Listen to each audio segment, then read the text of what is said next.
বালক ব্রহ্মচারী মহারাজকে প্রণাম জানিয়ে উপস্থিত সবাইকে জানাই বৈদিক অভিনন্দন। রাম নয় রাম, রাম নয় রাম। যাই হোক, এখানে আলোচনা অনেক হয়ে গেল, কোনো দিক তার বাকি নাই। এদিকে সময়ও সংক্ষেপ, আর অনেকে দূরের থেকে আসছে, আমাদের ফিরতে হবে। তো যাই হোক, সংক্ষেপে আমি দু চারটা বলছি। সন্তান দল সম্বন্ধে আপনারা সবাই ওয়াকিবল, সবাই জানেন।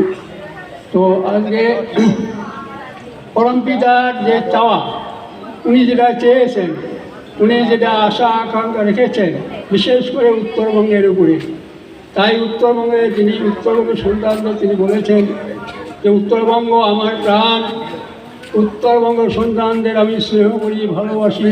বাবারা, সোনারা, তোমরা সবাই ঐক্যবদ্ধ হয়ে যাও, বিবেকার মতো দানবাদও একে অপরের পরিপূরক হয়ে আগামী দিনের বেদভিত্তিক সমবাদ প্রতিষ্ঠা করবে তোমরা এগিয়ে দাও। কারণ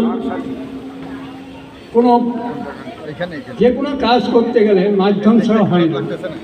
তো আগামী দিনের বেদভিত্তিক সমবাদ প্রতিষ্ঠা করতে উনি সন্তান দলের মাধ্যমেই বেদভিত্তিক সমবাদ প্রতিষ্ঠা করে দিয়ে যাবেন।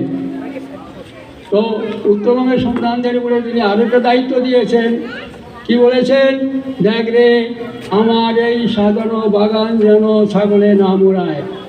তাহলে কত বড় দায়িত্ব উনি আমাদের উপরে দিয়েছেন।